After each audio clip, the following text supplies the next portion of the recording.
Good news. SSLC pass ಆದವರಿಗೆ laptop ಬದಲು ಸಿಗಲಿದೆ 50,000 ರೂಪಾಯಿ ನಗದು ಬಹುಮಾನ. ಹೌದು, ರಾಜ್ಯದ ವಿದ್ಯಾರ್ಥಿಗಳ ಕಲಿಕೆಗೆ ಪ್ರೋತ್ಸಾಹ ನೀಡಲು ಲ್ಯಾಪ್ಟಾಪ್ ಭಾಗ್ಯ ಯೋಜನೆಯನ್ನು ಜಾರಿಗೊಳಿಸಿದ್ದ ರಾಜ್ಯ ಸರ್ಕಾರವು ಶಾಲಾ ವಿದ್ಯಾರ್ಥಿಗಳ ಶೈಕ್ಷಣಿಕ ಪ್ರೋತ್ಸಾಹದಾಯಕ ಕ್ರಮಗಳಲ್ಲಿ ಮಹತ್ವದ ಬದಲಾವಣೆಯನ್ನು ತಂದಿದೆ. ಪ್ರತಿ ವರ್ಷ ಎಸ್ಎಸ್ಎಲ್ಸಿ ಪರೀಕ್ಷೆಯಲ್ಲಿ ಪಾಸಾದ ವಿದ್ಯಾರ್ಥಿಗಳಿಗೆ ನೀಡುತ್ತಿದ್ದ ಲ್ಯಾಪ್ಟಾಪ್ ಬದಲಿಗೆ ಈಗ ನೇರವಾಗಿ 50,000 ರೂಪಾಯಿ ಹಣವನ್ನು ನೀಡಲು ನಿರ್ಧರಿಸಲಾಗಿದೆ. ಹಾಗಾದ್ರೆ ಈ ಯೋಜನೆಯಲ್ಲಿ ಮಾಡಿರುವ ಬದಲಾವಣೆಗಳು ಏನು? ಈ ಯೋಜನೆಯನ್ನ ಬದಲಾವಣೆ ಮಾಡಲು ಕಾರಣಗಳೇನು? ಈ ಯೋಜನೆಗೆ ಯಾರೆಲ್ಲ ಅರ್ಹರು? ಇನ್ನೂ ಹೆಚ್ಚಿನ ಮಾಹಿತಿಗಳನ್ನು ಕೊಡ್ತೀನಿ. ವಿಡಿಯೋವನ್ನ ಕೊನೆವರೆಗೂ ನೋಡಿ.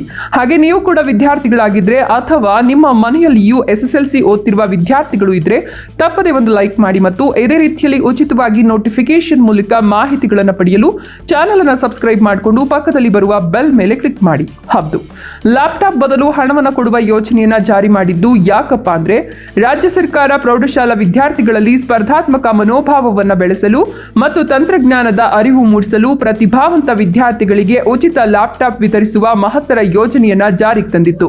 ಆದರೆ ಈಗ ಲ್ಯಾಪ್ಟಾಪ್ಗಳ ಬದಲಿಗೆ 50,000 ರೂಪಾಯಿಯನ್ನು ನೀಡಲು ನಿರ್ಧರಿಸಿದೆ.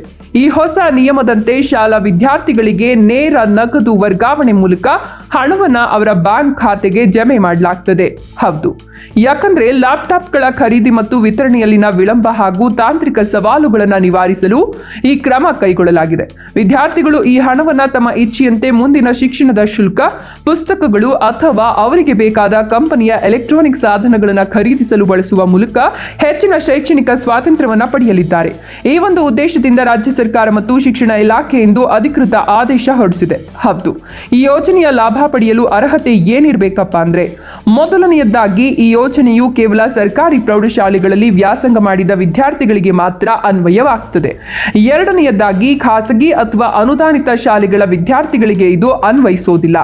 ಮೂರನೆಯದಾಗಿ ಅಭ್ಯರ್ಥಿಯು ಜಿಲ್ಲಾ ಮಟ್ಟದಲ್ಲಿ ಎಸ್ಎಸ್ಎಲ್ಸಿ ವಾರ್ಷಿಕ ಪರೀಕ್ಷೆಯಲ್ಲಿ ಅತಿ ಹೆಚ್ಚು ಅಂಕ ಗಳಿಸಿ ಮೊದಲ 3 ಸ್ಥಾನಗಳಲ್ಲಿ ಒಬ್ಬರಾಗಿರಬೇಕು. ನಾಲ್ಕನೆಯದಾಗಿ ವಿದ್ಯಾರ್ಥಿಯ ಸಂಪೂರ್ಣ ಶೈಕ್ಷಣಿಕ ಮಾಹಿತಿಯು ರಾಜ್ಯ ವಿದ್ಯಾರ್ಥಿ ವೇತನ ತಂತ್ರಾಂಶದಲ್ಲಿ ಕಡ್ಡಾಯವಾಗಿ ದಾಖಲಾಗಿರಬೇಕು. ಐದನೆಯದಾಗಿ ಅರ್ಹ ವಿದ್ಯಾರ್ಥಿಯ ಹೆಸರಿನಲ್ಲಿಯೇ ಬ್ಯಾಂಕ್ ಖಾತೆ ಇರಬೇಕು ಮತ್ತು ಆ ಖಾತೆಯು ಕಡ್ಡಾಯವಾಗಿ ಆಧಾರ್ ಸಂಖ್ಯೆಯೊಂದಿಗೆ ಜೋಡಣೆ ಆಗಿರಬೇಕು.